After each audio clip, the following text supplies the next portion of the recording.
You're listening to The Midlife Shift with Alex Brooks. Juicy conversations to help you thrive after 50. Welcome to The Midlife Shift. I'm Alex Brooks and we're about to have another juicy conversation. From the biggest loser to 12-week body transformations, Michelle Bridges has been transforming and helping people become healthier versions of themselves for decades. Welcome, Michelle. Now, Thank you. if you're looking for a girl to indulge in a choc chip cookie and maybe that third slice of cake, how are you on the friendship stakes with that?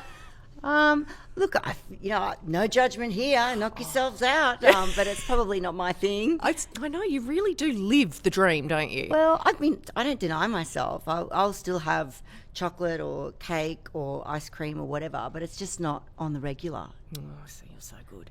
Now, you've built an empire on sheer grit. Like, you're the motivational queen. But can you just tell us a little bit about this recent accident and what that's done for you? Oh, look, I've had a wonderful holiday skiing and just had a little bit of a tumble. So I've injured my knee, which has set me back a little bit because I'm on crutches at the moment. And so, yeah, that just changes everything very quickly. When you're a single parent, you've got to still get your kid off to school and do the lunch boxes and make the beds and, general life stuff. Correct. But I'm just trying to stay positive about it. But the other great thing is that my son really has to step up now. He's got to do a lot more around the house. So I'm sure I can find some silver linings. And how old is he now? He's 9. Oh, that's such a cute age. They're so delicious between 5 and 12. Yeah. It's the sweet spot, I reckon. Now, you're becoming a bit more of an expert in menopause now. Talk to me about menopause. Why menopause? I found myself in a situation a couple of years ago where I couldn't put my finger on it, but things just didn't feel right. I had some strange things going on, like ringing in my ears at night, waking up at night and not being able to get back to sleep, maybe a little bit of anxiety, which I'd never had before. And then the next day, there's lack of sleep, and because I get hot at night. Oh, I know that one. And the lack of sleep. Bits. I mean, I was just excusing it away, like, oh, it's because of stress or it's because of work. And it's very easy to excuse a lot of these symptoms, particularly like the brain fog. Oh, that's because I didn't sleep well last night. And just didn't feel quite right. I was a bit flat. And so I went to my doctor where I was living currently down in the Southern Highlands and just explained some of these symptoms. We did all my bloods. Everything came back normal, except what didn't come back normal was my good cholesterol was sky high, which is great, but my bad cholesterol had risen and I hadn't changed anything in my diet. And also, and I know now that I've educated myself, that that's a marker for perimenopause. And I was also vitamin D deficient. Oh, wow. Not low, not moderate, but deficient through the floor. Wow. And that's another marker for perimenopause, but I didn't know that either. And the conversation of menopause didn't even turn up, and I didn't even know, this is a couple of years ago, 3 or 4 years ago, I didn't even know that perimenopause was a word or a thing. Oh, really? I'd never heard of it. So that was happening in the background for me, and I got to a point where, all right, I think I can do a menopause program. That's what everybody's been asking for. So when I started researching it, I found out there was a thing called perimenopause. Yeah. And then I started digging into that and going, that's me. I've just self-diagnosed myself. This is it, everything that tick, tick, tick. So I'm calling my team saying, oh my God, I am perimenopausal. And it was just so weird how it all kind of landed. Because and that's where I got a real passion for it, because what I realized very quickly was I'm not alone in that. There are a lot, it's changed now. Probably in the last 2 years, there's a much bigger conversation going on. But prior to that, nobody knew that something was going on, possibly in your late 30s, most certainly through your 40s. Definitely. Everyone's thinking, oh, that's going to happen when I'm in my 50s. No, ladies, it's not. And it's a transition, right? People think menopause is this date you arrive at somehow and it's just boom, there, like you get a first period, but you don't get a first menopause. It's defined by 12 months without menstruating, which, that's a journey, right? That can take 5 to 8 years to arrive at that 12-month of no menstruation destination, right? Of course. So menopause can, they say statistically, happen for a woman between 45 and 55. And menopause is one day. That's right. It's the one day that you mark the calendar. I have not had a period for 12 months. Now, I spoke to a fertility specialist yesterday, and she actually says 2 years. Oh, okay. Which is the first time I'd really heard of that. But ultimately, it's that, let's just say for now, it's the 12-month mark of having no period. However, perimenopause can start between, it's said, 7 to 10 years before that marker of the menopause. So that means, if you do the maths, that perimenopause can start as early as 35. Yep. The average age is around 42 to 45 for ladies. But what happens is that in that chaotic hormonal roller coaster of perimenopause, which from every specialist that I've interviewed, can often be the worst of these symptoms. That's right. Because it is so hormonal and because it is so chaotic, that a lot of women are going through it and they don't even know that they are. That's right. And what would you say the worst symptom was for you? For me, it was the lack of sleep. It was the sleep disturbance. Did you not get that when you had a child? Yeah, I remember it very vividly. Yeah, it's awful. I remember so clearly how hard that was. And we were back there again, or I was back there again, and I just couldn't figure out why every night I was waking up. Some nights I'd be bathed in sweats. I wouldn't call it a hot flash as such, because I've had those described to me, and I never think I've really had one of them. Okay. But I think that's a very common symptom that you hear about, but it's actually not in even the top 5 of the most common symptoms. The most common symptoms you hear about is brain fog and sleep disturbances. That's right. And mood swings. Yeah, and what about hormone replacement therapy? What role do you think that should play for women today? Well, that's a really big can of worms. I know. It's a big topic of discussion. Massive. And I won't go too far down the rabbit hole, but back in 2002, there was a World Health Organization study done. You may have heard about it in the States. There were many, many, many people across it as far as specialists who were doing all the testing. And it was a very strange turn of events where a handful of them broke away and made a public announcement to the world, and the media picked it up and it went everywhere, that it causes breast cancer. Yeah. Now, that has all been walked back. That's exactly and right. debunked. Yeah. But what it did do was it meant that there was probably 2, possibly 3 generations of women who missed out on Hormone the benefits of replacement HRT or menopause replacement therapy, however you want to call it. Yeah. And now it's very much in the spotlight again, as it should be. However, there's definitely a legacy and there's definitely a hangover from that period of it causes breast cancer. Yeah, that's so right. there's a lot of women that I think it's only 4% of women in Australia that are using HRT at the moment. Well, there's a massive shortage of the patches as well. Yeah, so it's very hard to get it and it's expensive. Yeah, that's right. You have to have the money to be able to treat it. And I mean, I have a breast cancer risk in my family, right? So it's all the female line have had breast cancer. Right. And I see a specialist because of my family risk, and she actually said to me, HRT has benefits and downsides, and no one knows how it's going to respond to an individual, right? Because we're all different. Every single one of us is different. Yeah. I've even heard that it can give you protection from breast cancer. So I've had that said to me from several specialists. And she also said to me it's protective for bone health and heart health. Okay, that is absolutely true. The thing that, I mean, there's so many things that blow my mind when I started researching this, but one of them most definitely is it's high up and sinister because you don't see it, is bone density. That's right. You can die from osteoporosis, and I'm like, how? But if you take a fall and break your hip, 70% of women will die in the first year without surgery.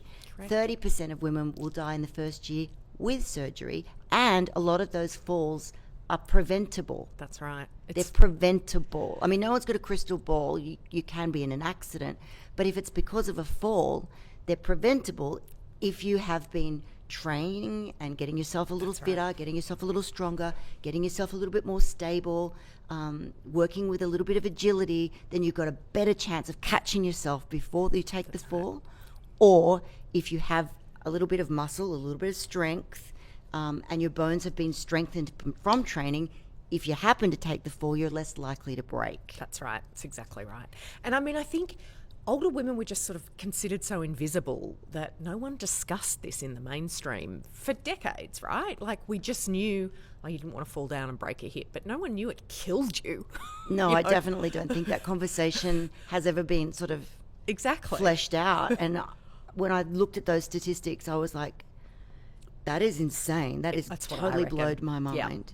But what happens, or has happened in the past for many women, is you become frail, you lose your independence, and you lose your confidence. Yeah. But these things can be brought back. I have witnessed women who have been frail and been brought back through strength training to have the capability to still maintain their independence. So it's never too late, but my message to women is to the sooner you get started training with weights, the better. Yeah. I've always said that, but now I'm saying it like 100 times harder because of now what I know, what happens to you from around the mid to late 40s and onwards, as far as losing your bone density through the lack of estrogen.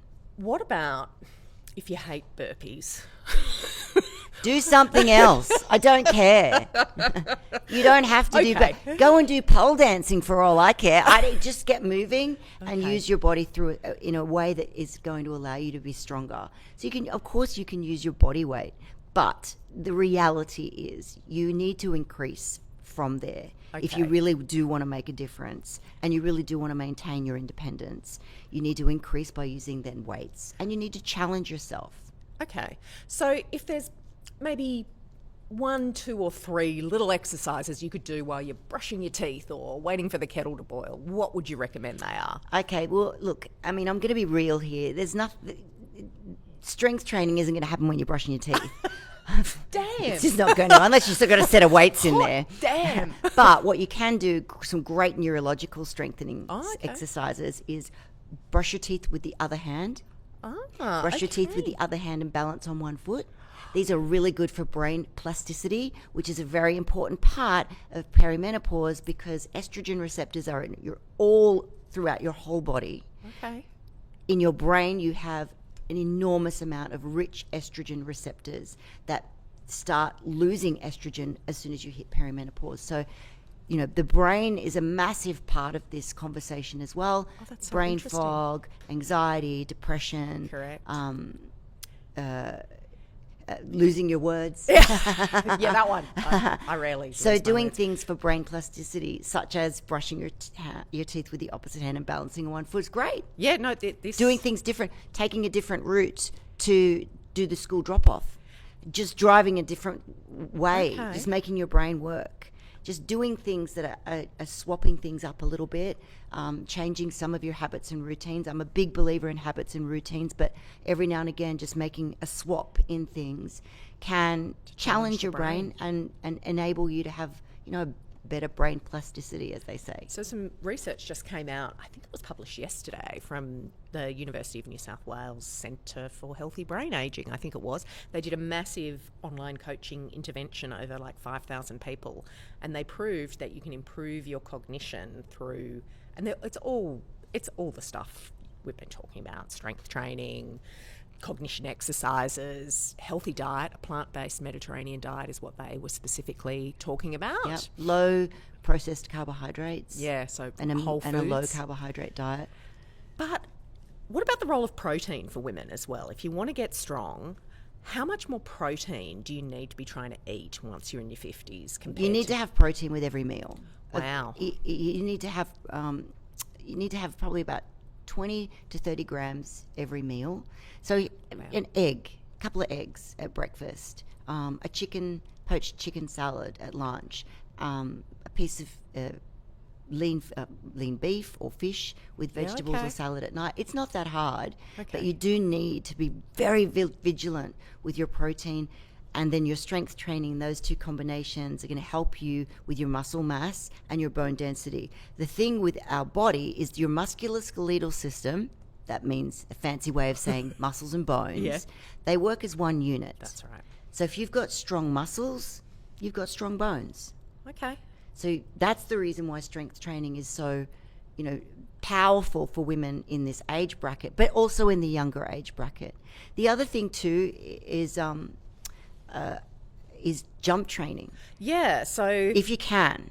So if it's skipping or just hopping on one foot or jumping up and down onto a step, that shock is helping strengthen your bones as well. I heard about that. But if you've got joint problems, what then do you you've got to with work. that? Yeah, you've got to work around that. Yeah. So if you can't do that, that's fine. Then you're hitting hard with your gym training sessions or your weight training sessions if you're doing them at home.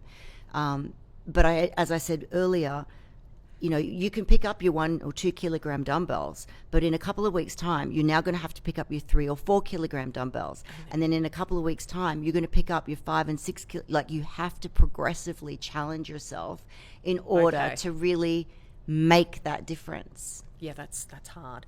Now, are there any good things about menopause that we Yes. should embrace? Like what? There, Let's talk about them. it's a great chapter in your life because you are now a woman that knows who you are, knows what you want, knows what you don't want. You don't take any shit anymore. You can that's tell the best people one. to fuck off. I'm sorry. I think that's the best one. And you don't care in the same way as to what people think of you, or that's been my experience, maybe not everybody's. Yeah, you just kind of don't take shit anymore, really. And that's what I great. The other thing, too, is that this is a time in your life I really see as a crossroads, that you have to become now your own advocate for your health and how you're going to live your next chapter in life. Your kids may have grown up and moved out. You might hopefully have a little bit of, your backup finances. Yep. Hopefully, and you're able to, put yourself first. Finally. I mean, I would rather put my money down on personal training, gym membership, physiotherapy, and having my body functional than leaving my inheritance to my son. Yeah, well, I'm sure he doesn't want that. No, independence or inheritance. Yeah. No, I think that's a really great point. And we've just done a story on Citra about should you ski and spend your kid's inheritance? And of course you should. Why would you leave it behind when you don't know? You could be living well into your 90s, even 100s today. If you're taking care of yourself. That's right. That's exactly putting right. yourself first. So, look, I think it's a really interesting topic. I love women in this age bracket because they've got so much to offer. Yeah. Women in this age bracket kicking goals in their careers. So when when perimenopause and menopause, kicks you in the guts, that's a problem for us economically. We're losing women out of the workforce and we're losing women out of education. But I feel like it's a time for the sisterhood to really come together. That's what I'm feeling right now. Like I'm in that era of it's all about my sisters. Yeah. And we've got a lot to say. We're a generation that isn't going to lay down quietly, and we're right. shouting about this. No, that's exactly right. Now, tell me about vitamins and supplements. Okay. What do you choose to take? Because some really interesting research came out on the ABC this week about vitamin B6 toxicity and how some people are taking way too many different vitamins with too much B6 in them, as an example. Right. Well, look, hey, I'm going to say straight off the bat, I'm not a doctor and I'm not a scientist. Yes, me either. But I've interviewed many of them. And at this point, for me personally, given the research that I've investigated and the specialists that I've spoken to, is I'm always trying to keep my protein high. So sometimes I will supplement with a protein shake. Yep. Sometimes that's just a fast and easy way for me to get it in for breakfast. I take, because of my vitamin D deficiency, I take a vitamin D supplement, which is a spray. Oh, okay. And I take that in the morning. I take a multivitamin just as a insurance policy, but I'm pretty good in getting a lot of it out of my food. I take a a probiotic. Okay. And I also make sure that I have a little bit of yogurt or a kefir drink in the fridge. For gut health. Yeah, for gut health. So that's going to be the next big topic that's going to unlock. And that plays a pretty vital role in menopause as well. So you want to be keeping yourself, looked after in that way. So it's kombucha or kefir or yogurt or sauerkraut. You just throw it into your salad, or I take a probiotic tablet. I utilize creatine. Oh, okay. And that's something that I used to use when I was back in my I was gonna bodybuilding say, days. That's a gym supplement, that creatine. So I'm back in the with my bros at the health food store, getting my powder and my creatine. But has got some great backup research on helping with helping your muscles develop, grow, get stronger. What else do I take? I think that's pretty much it. And they're my supplements, but I'm also have made an educated decision for me personally around HRT as well. Yeah, okay. So you've embraced HRT? Yes. Yeah, I have embraced it, and then I had a weird breast thing go down, and now I'm rethinking, but it's a challenge. It's not for everyone. I've used it really successfully for quite a few years, and it's just these are the kind of educated health decisions we now need to make, which I don't think our mums really had to think about that stuff, right? They were just all sent off to the invisibility land of menopause. No one was no one was prescribing that because of what had happened in the early 2000s. Yeah. So yes, it's something that I think is great that women have the options available to them. Yeah. But it needs to come from an educated, informed decision. So you do need to be your own advocate. So it can be, this whole conversation around menopause for some women can be very overwhelming because there's a lot of information out there. A real lot of information. There's a really great website too, the Jean Hales website. Yes. It's a fantastic mine of information that's all free and accessible, and you can discuss it with your GP at any time to sort of raise any issues you have. But tell me what it's like to have your first child at 45, no doubt during perimenopause, really, if you think about the age statistics. That's pretty rare, right? And then what's it like to be parenting a primary school kid when you're dealing with menopause? Talk to me about the readers, the canteen duty, the sports coaching, the pickups, the drop-offs. I'm not unusual. Like, I think every single mother out there is going through perimenopause once their kid, even if they turn into teenagers. Yeah, well, that's right. Then the whole household is hormonal. This is true. Very, very true. I was saying to my girlfriend, I said, and she's in a same-sex relationship, and I'm like, wow, your children will be teenagers, you and your partner possibly going through menopause. I don't want to be around that house. I'll see you in 10 years. See, I was so anxious. I think I've always been anxious, catastrophizing, and I had 2 boys, and I swore my children were going to turn into like video game addicts. I could not get them off screens. I would find them in the middle of the night under their covers.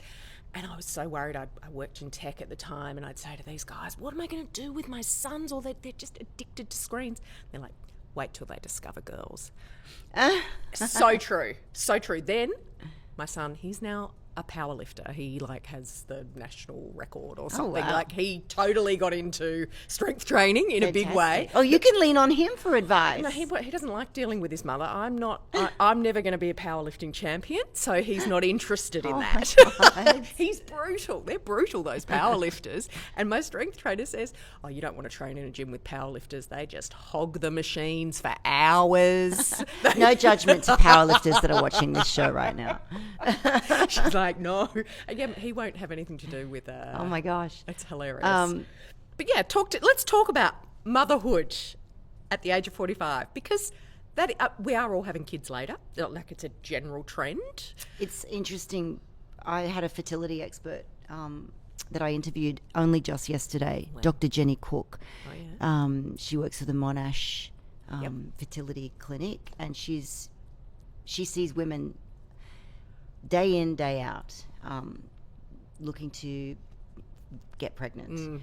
And she said to me yesterday, perimenopause and fertility really don't work together. Yeah, I can't imagine they do. So I think I was probably very flippant with my fertility. Just thought, I can get knocked up whenever I want, really. I think a lot of women think that do. with the gift of contraception that we've had, for generations now. So statistically, Australia's birth rates have dropped substantially. Correct. And Australia's IVF rates have Skyrocketed. increased. Yep. There's an obvious link here. Mm-hmm. And that is that we are working longer, having a career, and choosing to have our babies later. And that is what's dropping our birth rate, and that is what's having women having to, more Make women decisions. going to IVF. Yeah. So that is an interesting conversation in and of itself. I totally agree.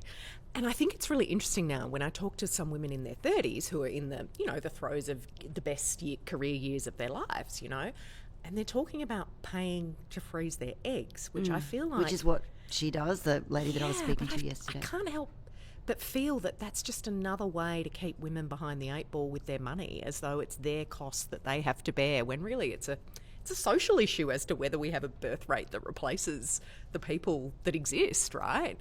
And you think, well, if we're not allowing women to procreate in the fertile years of their lives, what does that say about us? I don't know. I can't help but wonder about it. And I don't think it's it. really been a topic of conversation until now. Yeah, I think it's I very agree. much becoming one. And as Dr. Jenny Cook said yesterday, the ideal time to be falling pregnant is with a 3 in your age. Oh, yeah. Probably even younger from a scientific perspective. We're probably our most fertile in our 20s, but because if you've got a HECS debt and you're trying to move out of home and buy a house in an extortionately expensive property market, it all becomes just a little bit too challenging in your 20s. So Yeah. there's a lot of bigger issues at play, which, they might be a bit more Debbie Downer than we like, some of those issues, but I just think we've got to think about it. It's definitely something that you need to, again, from Dr. Cook, she said you just need to start really considering how you want your life to roll out and how, whether or not you want children, and really plant the seed rather than just being flippant, which was me. I was very, very lucky. I was very, very fortunate. I mean, Dr. Cook again sat there and was gobsmacked when I told her I had my child at 45. Yeah, that is... She said, that's actually, Michelle, a miracle. It doesn't happen. I know. It doesn't happen. But you've obviously got good genes. I think maybe and you've looked after yourself. Yeah, there's probably some fortunate aspects around my health and so on. I don't like to go down that rabbit hole because I know a lot of ladies that have looked after themselves through their health and still can't fall pregnant. Yeah. So, there's maybe a genetic thing that was on my side, but it's something that is very worth thinking about, because you don't want to have that opportunity taken from you because you just haven't fully considered it. Yeah. But you were pretty busy, right? Like in your 20s and 30s, I don't think you ever stopped. I looked at stuff. You started working at 14. I mean, come on, Michelle. Well, I had to pay my mum my board. Yeah, good. At good 14, she would sit down with her ledger. I can't remember what I was paying her, but I remember every time I did it, I hated it. Oh, yeah, yeah.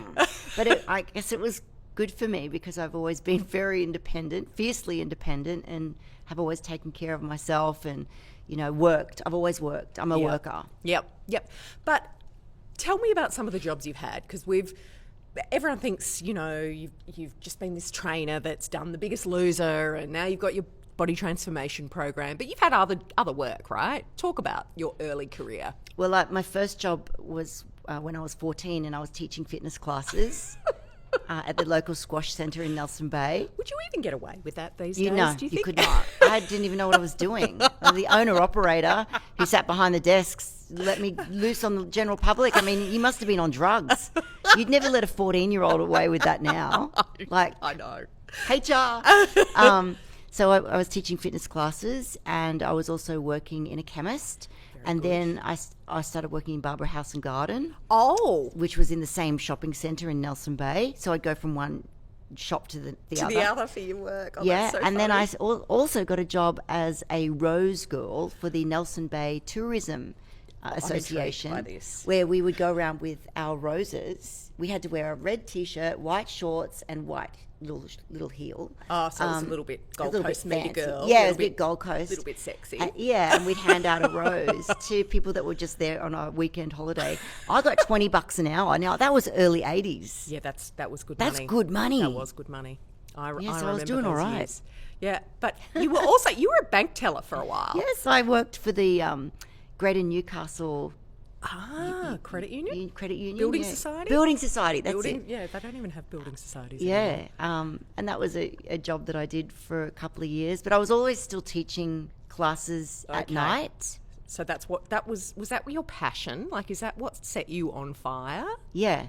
Okay. I loved it. Yeah. The music, the outfits. I Like know. back in the day, we went to the gym like dressed with the leotard on the outside. I of the remember tights, with a G-string. I remember the belt, G-string. leg warmers, headbands, like the whole shebang. What were your trainers? Were they Reebok? Oh, Reebok high top pump ups. And did you do step aerobics too? Yes, I love and I'd step. make my own. I would make my own cassettes. Oh my gosh, mixtapes. Michelle's Mixtapes. mixtapes. What was your motivational go-to song in the 80s? Oh my God, I can't remember. Oh, I used to love can't remember. Run DMC, and there were so many of them. Paula Abdul. I think Noiseworks was up there. Oh yeah, Noiseworks. Oh, he was from Newcastle too. I think. Yeah. He would have been. So yeah, that was. I was always working. And you came to Sydney, I believe, in your sports girl Barina. Yes, secondhand Holden Sports Girl Barina. I had $300 in the bank. I had someone's lounge room floor to sleep on for a few nights and no job. But I was coming for a fitness conference, and I knew what I was good at, and I just had all the confidence in the world that I could pull it off. And you did. Yeah, I remember driving across the bridge with all of my worldly possessions in my Sports Girl Barina, and driving to a gym where, this is a strange story, where I was meeting up with this guy that I'd met at the fitness conference. I'd met him and his girlfriend, and they were the ones with the lounge room floor. Lucky. And this guy just happened to be Shannon Ponton, who was the other trainer on Loser. Oh, wow. Is that how the connections all began, though? We met each other when I was like 26. And I think he was maybe 23. Oh my gosh. And we lived together. We flatted together. This is years before the show. Wow. So when we went for the show auditions, they saw the chemistry because we knew each other. Oh, well, there you go. You'd brushed your teeth in the opposite hand with each other, maybe, as you crossed hallways in the house. Yeah. And what other classes did you used to teach in the 80s? Because I remember step was really big. But So step, new body. Oh, new body. And what did they high impact. That's right. And what was the other? There was TTB for tummy, thighs, Tummies, buttocks. butts and thighs. Yeah, something like that. Yeah. And then around about 24, I discovered Les Mills. You became a qualified trainer. I became a master trainer for them. Master trainer. Look at you. They sent me all over the country, and then they sent me, to many different countries around the world. I became a master trainer in body pump, body attack, body combat, and RPM, which is the spin version. Oh my gosh. Now, spin classes. I've got friends who just love a spin class. Now, I just don't understand why you want to be on a bike in a class. Talk me through why people do this. What is it? Oh, it's fun. It's fun. It's not for everybody, but it's the music, it's the vibe, it's the cardio. It's the cardio with minimal impact, which is so good for your joints. for me. I love running. I had a hip issue that just wouldn't quit, and in fact, once I started taking HRT, that's almost all but gone. Oh, wow. Okay. Which is interesting. I found the joint pains a bit of an issue with menopause myself. Yeah, but that's normal. Although, like I said, if you're actually doing the training and you're doing the work, you can minimise that. Yeah, but injury it becomes a bigger nag as you get older, doesn't it? It has been in my experience, mainly because I never really did a lot beyond an aerobics class when I was younger. I'm not really like you, but. The injury, like my knee gets jiggy, my back hurts, like all those things that never used to happen. Is strength the key to minimising that? Yes. I knew you'd say that. 100% it is. it's going to strengthen joints. It's going to strengthen the muscles that protect those joints. It's going to strengthen your bones. You just kind of need to keep moving. And one of the big symptoms also of, in a musculoskeletal version, is frozen shoulder. Oh yeah, I saw some alarming posters about that in my physio's office. I was like, oh my God, and torn rotator cuff. Yeah. And so these things can take a long time to recover from. And as a trainer for as long as I've been, I see a lot of people over the years who have injured themselves and they just kind of give up.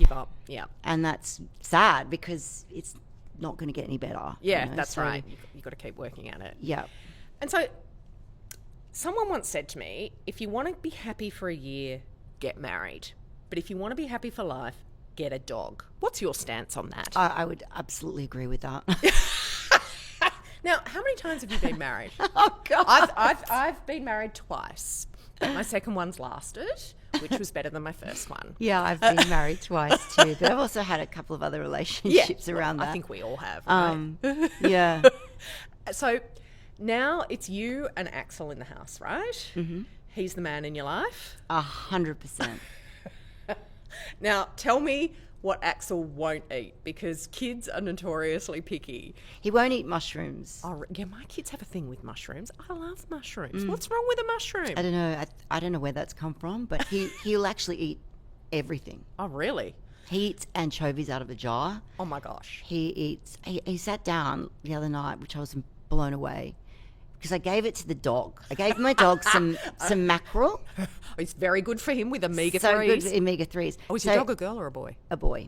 So I've got two men in my boys, life. yeah.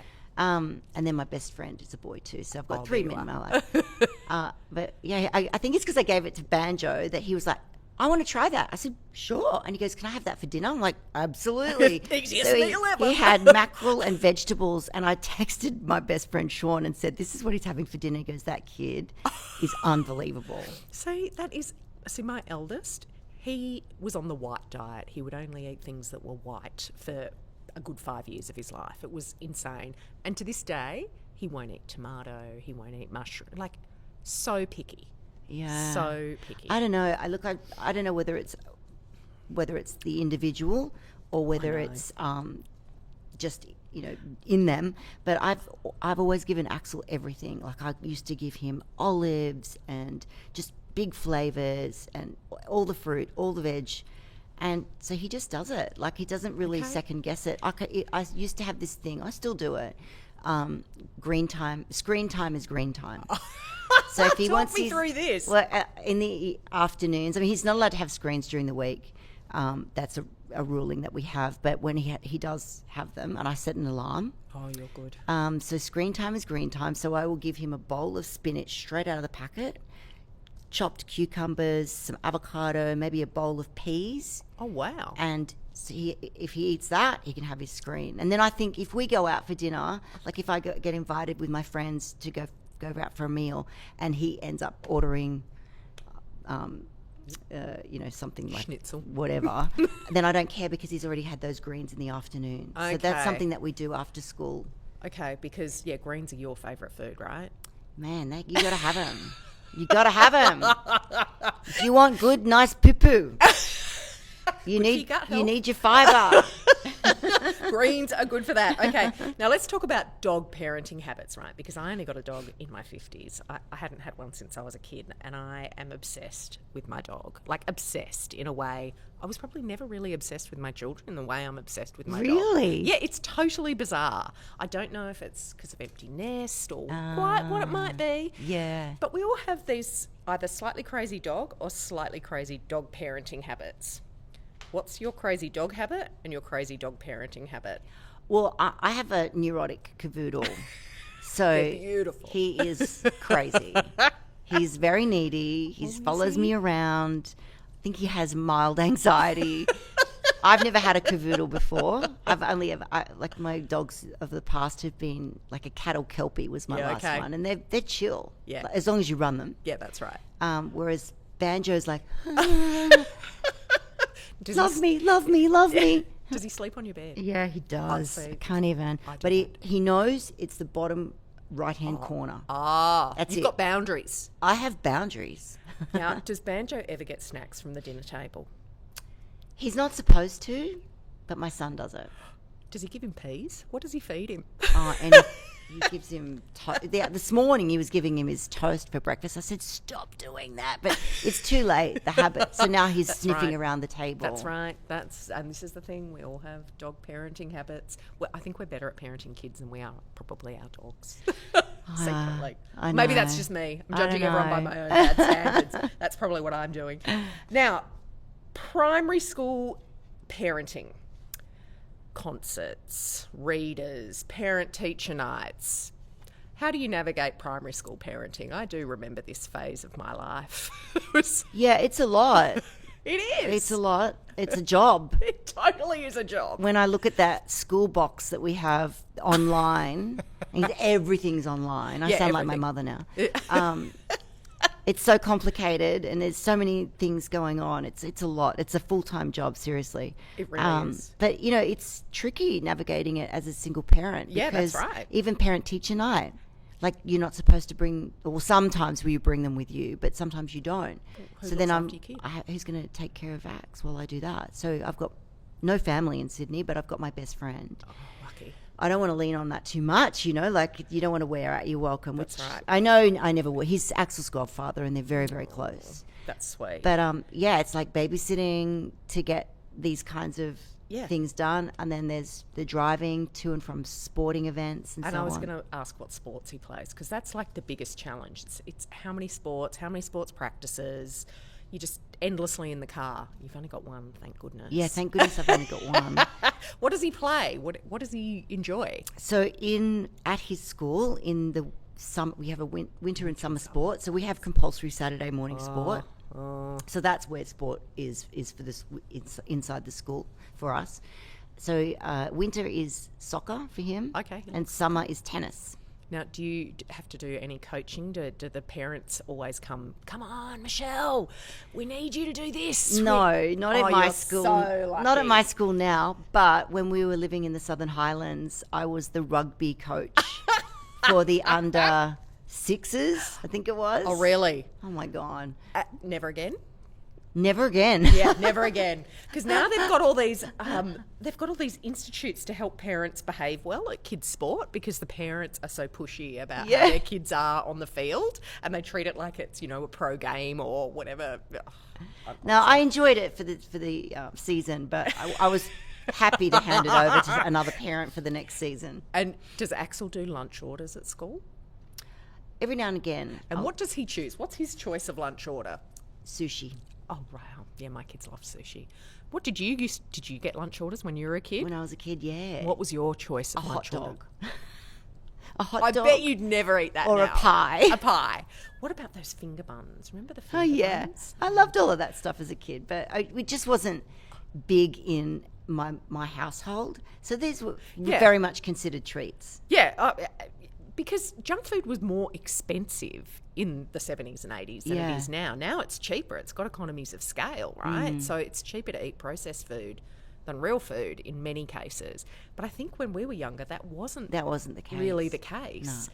And what is your quickest and easy go-to dinner when, like, you get home late, you've got a child that you've got to do homework with? Mm-hmm.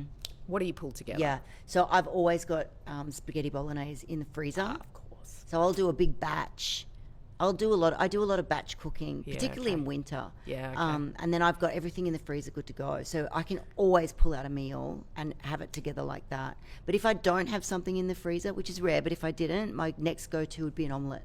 Oh, okay. And your own mum was a single mum, working single mum. Yeah. What did she used to cook as her go-to meal? We had very simple meals back then. We would have chops and veg. Yeah. Or fish and salad. It was very simple. If sometimes we got like a real treat where we'd have pancakes for dinner. Oh my gosh. It was like super treat. We never got pancakes for dinner. I'm very jealous. But it only happened every now and again. So, and my mum most of the time it was lots of veg, lots of salad. My mum was a real clean eater. Oh, that's good. That's good. But she raised you and your sister on her own, right? Mm-hmm. It would have been tough in the 70s. That wage gap was very different in the 70s than what it is now, where we know women still don't earn as much as men. But back then, women really didn't earn very much at all. She was told by her boss that if the kids get in the way, she'll lose her job. Oh my God! I guess you could do that in the 70s. Well, you could. Yeah, you could hire a 14-year-old in the 80s. You could tell women that. When I was sick, she'd make a sandwich. She'd put it on my bedside table. We had a little tiny TV that was on a stand, so she'd wheel that into my bedroom, and she'd say, "Don't answer the phone, don't answer the door," and she'd have to go to work, and I'd be at home by myself until she got home at like 5:30 at night. Oh my gosh! I would be beside myself. But what could she do? I know, it was such a different world. It was just, I remember because we didn't have the money to afford for a babysitter. No, exactly. That's exactly right. It was just so different. My mum we used to go to this childcare place that was just a church hall, and it was teeming with children. There were no ratios of carers to kids. It was just like a zoo, because that was the only place you could even find to sort of put kids until work finished at 5 o'clock. Yeah. And they'd pick us up in a van, and we'd all be tumbling around in the boot, like crammed in like sardines. No seatbelts. No seatbelts. I know, right? It's different era. It was a different totally era. different. And are you close to your mum still? Yeah. And we don't live in the same area. We do live like 4.5 hours away from each other, which is hard. a bit of a shame. Yeah. Is she close to your sister geographically? No. So we're all kind of too. spread. Yeah. Because I guess this is the other thing of our generation, is that we have kids later, but our parents are living longer, and we sort of have to look after more people for longer than perhaps previous generations had to. Have you thought about how you might navigate that? Look, I mean, I have. It's just been, I guess, the way in which our family has been. We all just spread. Yeah, no, I get it. But then I've got other people in my extended family, my cousins, who all stayed in the same suburb. Yeah. And Yeah. I look at that and think, that was actually really clever. Because they all help each other. That's right. That's exactly right. I mean, it doesn't always work out that way. You get a job, your career, you've got to move. But I see the absolute benefits of staying in the same neighborhood as your family, like if you can. Yeah, I agree, and I think it's going to become more challenging because there's... Well, it takes a village. Mm-hmm, that's exactly right. And as more of us get older, there's no massive increase in... Not that anyone even wants to go into a nursing home, but there's not a massive increase in places. You need to age at home now. And, we all need help to do that. Now, I guess moving on, I want to talk about what retirement might ever mean for motivational Michelle. What does that word evoke for you? Retirement. I don't even think that I will. Yeah. Like, I think I'll always do something. Yeah. I think I'll always have a passion. Don't get me wrong, I've most definitely slowed down from when I was in my 30s and 40s. Yeah. You know, like I used to have, my diary was so jammed that I actually had to put in bathroom breaks. And I mean, it was just insane. Yeah, it was really, really crazy. I think, and we got a lot of work done. I achieved a lot, but it was with a team, of course. But those days are gone. Okay. And I would probably say I'm semi-retired now. Oh, okay. Like I sort of did my life back to front. I had this massive career and great and personally success. I felt like I really accomplished a lot. And then I had my son at 45. But what that means, yes, I'm an older mum, but I keep myself in really good shape and I'm pretty active. Yeah. But what it means is I can do everything that my mum couldn't do. So I drive him to school. I pick him up from school. I'm at the athletics carnival. I'm at the swimming carnival. I'm at the cross-country carnival. I do all of that because I never had a parent that could be at any of those events for me my whole life. Do you do book week costumes? Yep, I do all of it. What were the book week costumes? We did, this recent one was Winnie the Pooh. He dressed as Winnie the Pooh. Very cute. Old school. That's really cute though. Now, let's talk about money and superannuation and what that means. So you've had this big career. And were you contracting, or did you have an employer that put in super for you? What does superannuation mean in the world of Michelle Bridges? Superannuation, when I was teaching fitness classes and being a PT, was just a mess. Yeah, that's what I would have thought, because you were contracting, right? Yeah. So I had super here, there, and over there, and somewhere else, and I don't even know. And then... It's hardcore, right? Yeah. And then I sort of built my business as such, and I got a little bit more serious about my super. Okay. But...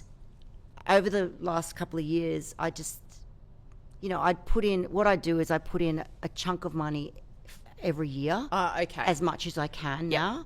Yeah. There's a limit. That's right, 27,500. Yeah, something like that. So I just put that in. And then I have a financial advisor. Yep.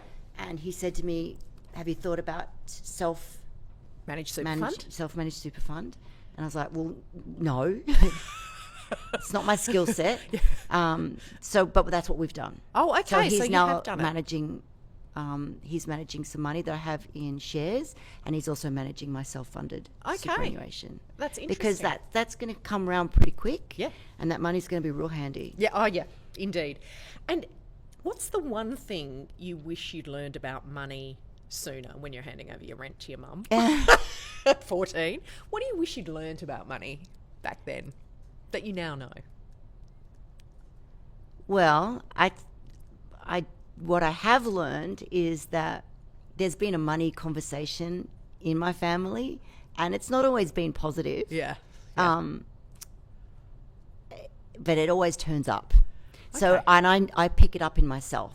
I'll say, oh, that was expensive, or, how about the cost of this, and da-da-da. I think, oh, that's my mum talking, but so it's good in some regards, but then in other ways, I don't think it's always great. But I'm a saver. Yeah, okay. And I'm cautious with my money. I'll splash out every now and again, but I'm definitely not, I don't just let it go. Yep. Oh, I do believe it comes and goes. Like, if there's a flow, I always feel like I can make it. Yeah, I can make it back. Yeah. And I've always said, I'm going to buy a house. What's the worst that can happen? I have to sell it. Yeah. So be it. I will take risks, but I feel like they're informed and educated, calculated risks. And if you could go back and whisper something into the ear of that girl in the sports girl Barina, what would you have told yourself as you were driving with all your possessions in the back?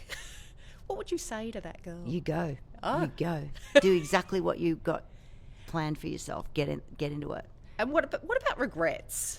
Do you have any? Of course. Oh, I know. They plague you when you're sleepless in Of course menopause. I have regrets. And I can't stand the whole, oh, no, I've got no regrets. Like, Yeah. really? Have you lived a life? Have you been a human being? Because we all make mistakes. Yeah, we really do. And that's how you learn, right? And it also gives you the inspiration to keep transitioning to wherever you're going to go next. Yeah. Because I think when I was young, I really thought, I didn't think I'd even be in my 50s. I thought that was just so old. Like, it was so out of my head. Like, my Yeah. grandmother was 48 when I was born. So I thought that was really, really old. And then all of a sudden you just wake up. But it was. I mean, I do a keynote, and at the end of my keynote, I thank my grandmother, and I have a photograph of her in the keynote on screen, and it's at her 50th birthday party, wow. and I'm on her hip as a little toddler, and she's having her 50th birthday, and she's got her hair set. Yep. She's got a twin set on. Yep. Pearls and a brooch. Yep. Loved brooches that was then, didn't 50 they? back then. Like, I'm 54. Where's your brooch, Where's Michelle? my brooch and my twin set? It's just crazy. So it was a different era. Yeah, it really was a different era. And how old was your mum when she had you? 24. Oh, that was so young then. Very weren't they? young. I know. She had my sister at 19. Wow. And me at 24. But not bad really when you think about it, because sure, she didn't have the financial stability, but she gets to enjoy you all. She's got grandkids now. Yeah, it's just you only know what you know. That's exactly right. And it's your circumstance. I was talking, I did an interview recently with Pip Edwards. Oh, yeah. And we were talking about perimenopause and fertility and kids, and she had her son at 25. Yeah. So he's now just finished high school. Yep. And she's So only liberating. 40 something. Yeah, exactly. So what a great thing that is. Exactly. And I've done it completely different, but it'll be all I know. And it's all swings and roundabouts. Yeah. 'Cause we've all got one lifetime. That's all any of us get. None of us know how long it's going to last. Yeah, but I feel like the way in which I've done it is the way in which I've done it. I can't go back and change it. But I do get, thankfully, I have the financial freedom and independence that I can give my son a lot of time. Yeah, that is a real blessing. Now, we're going to begin to wrap up. And what I'm going to do is I'm going to give you 2 choices, and then you're just going to instinctively say the one that comes to mind. So I'm going to say cavoodles or kelpies. Banjo, block your ears. Kelpies. Brutal dog mum. Okay, country or city? City. Strong or flexible? Strong. Champagne or cocktails? Can I say mocktails? You can say whatever you want. Ice cream or chocolate? Chocolate. Oh. Sunrise or sunset? I think this is going to be a sunrise. Okay. Coffee or tea? Tea. Instagram or Facebook? Instagram. Spend or save? Save. More time or more money? More time. Muscles or mindfulness? Oh. Look, I want that's a tough one. It is a tough one. I'm going to say muscles because I just know that helps with my brain anyway. Okay. Heels or flats? Flats. I wore killer heels in my 20s and 30s, and I look at them all in my cupboard and I think, pain is all I see. I know. My back, right? My feet. What was I thinking? Now I only wear flats. Okay. Old or young? Old or young? Yeah. What's better?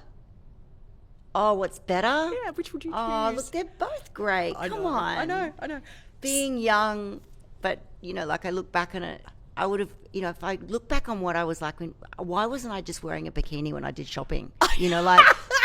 Well, you can still wear one now. No, like you just go, why did I have so many hang-ups about, and you do have hang-ups about, how you look or how you present or, even my son this morning was really upset about the fact that he's got swimming trials today for the school carnival, which is next week. Because you'll be going to. Well, he's like, I can't because I might not win. And I said, babe. And everybody will look at me and they'll all, I'll be embarrassed. I'm like, oh my God. Yeah, I know. It's so... If only I could give you my head now that nobody cares. Yeah, I know. They're all too busy worrying about themselves. I know that's the thing, but you can't put an old head on young shoulders. Like, it's the sayings and cliches are there for a reason, right? Yeah, but and the old is that you realise that now. I know. It's just these things just don't matter. No, they really don't matter. Okay, and then my last one is skiing or snowboarding. Unfortunately, I'm having to retire from both. Oh, such a shame. I definitely do hope your knee gets better, and I hope it's not. It will get better, but it's just going to be a process. And these are the kinds of things I was talking about with people with injuries will often just wave the white flag. Yeah. So I'm looking at it like, okay, this is an opportunity for me. I'm going to go and start doing different types of training to what I've been doing in the lead up to this. So I'm heading back to the gym. Like I used to do a lot of body pump classes, body attack classes, spin classes. Now I'm going to go and be very specific in the gym and lots of upper body work and get the rehabilitation. I'm going to be like spot on with my rehabilitation. And it's motivational Michelle for you. Yeah, there is no other way. Well, it's been a pleasure to talk with you. Thank you so much for your time. Thank you. Really enjoyed it. So, thanks for having me. Thank you. The Midlife Shift is hosted by Alex Brooks and produced by Bron Mandil. Music by Shinto, production by Wisecast Studios, published by Citro in Sydney, Australia.